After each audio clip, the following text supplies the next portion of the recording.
നിങ്ങളുടെ കുട്ടികൾ മൊബൈലിലും സ്ക്രീനുകളിലും കൂടുതൽ സമയം ചെലവഴിക്കുകയാണോ? അവരെ കൂടുതൽ സജീവരാക്കാൻ നിങ്ങൾ ആഗ്രഹിക്കുന്നുണ്ടോ? Maveli Institute of Sports Calgary and Area മിസ്കയിലേക്ക് സ്വാഗതം. മിസ്ക നമ്മുടെ സമൂഹത്തിലെ സന്നദ്ധ പ്രവർത്തകർ ചേർന്ന് നടത്തുന്ന ഒരു നോൺ പ്രോഫിറ്റ് സംഘടനയാണ്. കുട്ടികൾക്ക് ആരോഗ്യത്തോടെ കളിക്കാനും സന്തോഷത്തോടെ സമയം ചെലവഴിക്കാനും പുതിയ സുഹൃത്തുക്കളെ കണ്ടെത്താനും മിസ്ക അവസരം നൽകുന്നു. 2026 ജനുവരി മുതൽ ജൂൺ വരെ ഞങ്ങൾ 9 സെഷനുകൾ നടത്തുന്നുണ്ട്.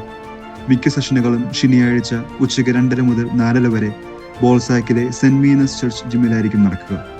കുട്ടികൾക്ക് volleyball, badminton, soccer, dodge ball മുതലായ മറ്റു കളികൾ കളിക്കാനും പഠിക്കാനും അവസരം ലഭിക്കുന്നു. 9 സെഷനുകൾക്കുള്ള ഫീസ് വെറും $180 മാത്രം. 8 മുതൽ 17 വയസ്സ് വരെയുള്ള എല്ലാ കുട്ടികളെയും ഞങ്ങൾ സ്വാഗതം ചെയ്യുന്നു. നിങ്ങളുടെ കുട്ടികൾക്ക് കളിക്കാനും ചിരിക്കാനും കൂട്ടുകാരെ കണ്ടെത്താനും ഒരു നല്ല അവസരം നൽകൂ. ഇന്ന് തന്നെ രജിസ്റ്റർ ചെയ്യൂ. മിസ്കയോടൊപ്പം കളിയും ആരോഗ്യവും കൂടി വളരട്ടെ.